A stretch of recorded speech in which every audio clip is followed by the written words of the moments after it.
To some, a one-hit wonder, and to most, probably even the band members themselves, the very definition of the phrase big in Japan, Mr. Big has announced that they will be closing the book on their 30-plus year career, recently announcing the Big Finish Farewell Tour set to take place from July of this year all the way into 2024. So today, I thought it would be fun to take a look at the history of Mr. Big and find out everything throughout their storied career that has led to the point of them embarking on this final farewell.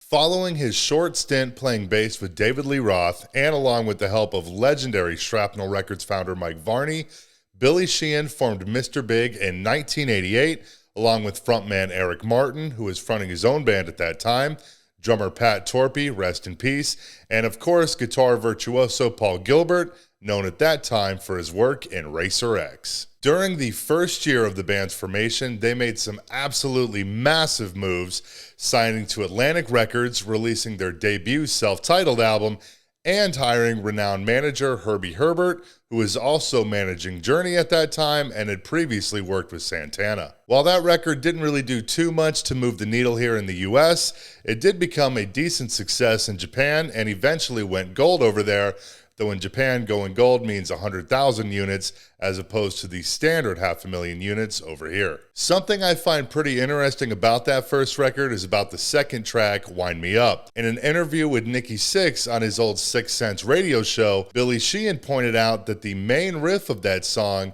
is actually the main riff of Pretty Woman, but just in reverse. So I went and I took a listen to it, and once you know, it's 100% noticeable, and honestly, I think it's pretty cool. Though that first record didn't really help the band gain much of an audience over here stateside, they were able to get a slot supporting Rush on their Presto tour in June, as well as record 2 songs exclusively for a film soundtrack for a movie that year, Navy SEALs. The following year, in 1991, the band would begin to find some real success upon the release of their smash second album, Lean Into It. By far the most successful release of their entire career, Lean Into It is of course best known for spawning the band's lone #1 hit, the album closer To Be With You, which is of course what Mr. Big is best known for. The very famous cover art for that record is a photo of the Montparnasse train derailment that took place in France in 1895. The video for To Be With You, while allegedly recorded on a very, very low budget, had great success on MTV, with Billy saying in an interview at that time that the video was, quote, done way super ultra cheap. When we tell people how much we spent on the video, they can't believe it. We got this video together dirt cheap. To see it beating up Michael Jackson's $1 Million Extravaganza on MTV is pretty amazing. One of the interesting things about that record is the solo of the opening track, Daddy, Brother, Lover, Little Boy, which features both Paul Gilbert and Billy Sheehan running cordless drills over their strings, which creates this insanely fast solo section that, according to the liner notes, is most likely not even possible to replicate with your hands. Lean Into You also features a track called CDFF, Lucky This Time, which, by the way, was written by a guy named Jeff Paris, who made a number of contributions to the band, as well as a ton of others at that time. And the CDFF stands for Compact Disc Fast Forward, and the intro to that track features a very sped up version of the opening track from the self-titled Addicted to That Rush. The band would go on to release another pair of albums in the 90s, Bump Ahead in 1993, and 1996's Hey Man, which was surprisingly still released by Atlantic at that time, and would be the last record to feature Paul Gilbert for nearly 15 years. While neither of those albums would bring much success for the band in North America, they would continue to reach new heights over in Japan, even going so far as to the band releasing a number of Japan-exclusive live albums, Raw Like Sushi 1 and 2, and Japandemonium Raw Like Sushi 3.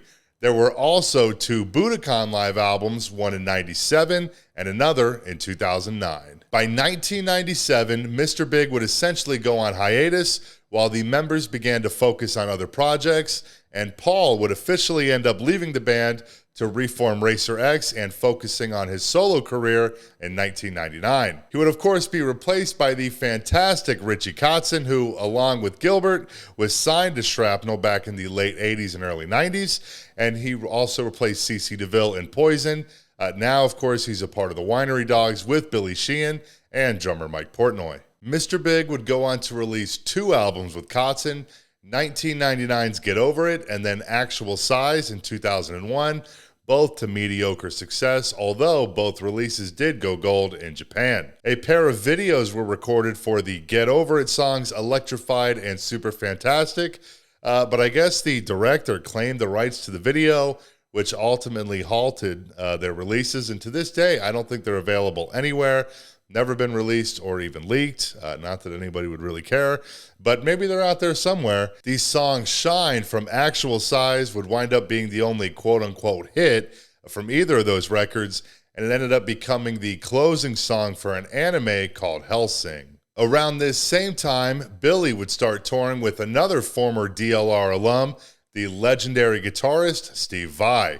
This caused quite a bit of tension within the band, with Eric Martin and Pat Torpey agreeing that they needed to fire Billy from the band. Richie Kotzen sort of put a stop to this though, as I guess the main reason he even joined the band in the first place was to jam with Billy. He ended up convincing the other 3 guys to have a meeting to bury the hatchet, which ultimately led to them doing a farewell tour and then disbanding in 2002. Fast forward 6 years later in 2008, when 3/4 of the original Mr. Big lineup, Paul Gilbert, Billy Sheehan, and Pat Torpey, I believe Richie Kotzen was there as well, reunited on stage for 2 songs, a cover of Humble Pie's 30 Days in the Hole, and then Mr. Big's Daddy, Brother, Lover, Little Boy. This sort of pseudo reunion would lead to them getting a hold of singer Eric Martin just a few days after that gig, and by February of 2009, the band would officially announce their reunion with the original lineup for a 20th anniversary tour. The following year would see the band release their 7th studio album, and first with Paul Gilbert since '96's Hey Man, the Kevin Shirley produced What If, which was then followed by a massive world tour in 2011. The band began working on their next album, The Stories We Could Tell, in 2014, but unfortunately around this time, drummer Pat Torpey announced that he was suffering from Parkinson's disease, saying, quote, "I've been dealing with Parkinson's symptoms for the past couple of years and only recently received a confirmed diagnosis as symptoms worsened. I intend to fight the disease with the same intensity and tenacity that I drum and live my life by, and will continue recording and performing as always to the best of my ability." While he was unable to fully tour in support of The Stories We Could Tell, he would be able to play on the entire record, with drummer Matt Starr filling in on the road for a majority of the shows, with Pat stepping in for 1 or 2 songs each night. However, by the band's 2017 release Defying Gravity, which would prove to be their last studio record, Pat was unable to perform on most of the record, appearing on only a few songs, with Matt Starr doing the rest and Pat acting as, quote, drum producer. Less than a year after Defying Gravity was released, on February 7th, 2018, Pat Torpey unfortunately passed away at the age of 64 due to complications from Parkinson's, with his last performance being just 2.5 months earlier in November 2017 in England. A memorial show would end up taking place in May of 2018 and included such guests as Richie Kotzen, Matt Sorum, and Jeff Scott Soto. There was initially some speculation following Pat's death that the band would go do one more record and tour one more time before calling it quits, with Eric stating at the time, "Yeah, that's the last hurrah, that's it. It feels a little uncomfortable to keep going without Pat Torpey." Nothing ended up happening though, and when asked in 2021 if the band was even still together, Billy Sheehan responded that they were, but, quote, "As you know, sadly we lost our drummer, and we don't have any plan at this point for anything. We'll just let nature take its course. At some point, maybe we'll do something again. We don't know.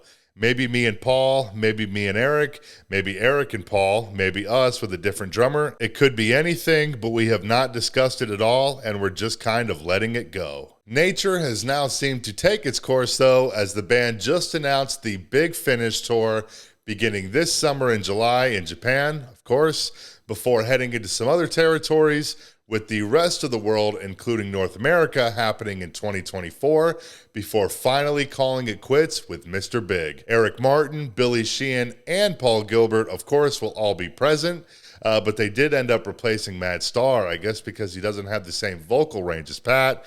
But in my opinion, that kind of sounds like bullshit because Matt's already toured and recorded with the band, but whatever. His replacement is progressive rock drummer Nick DiVirgilio, best known for his band Spocks Beard. All right, though, I gotta run. My fiance is waiting to lean into my Mr. Big, so I gotta go. But thanks so much for watching. Feel free to subscribe if you want to see more, and I will see you next time.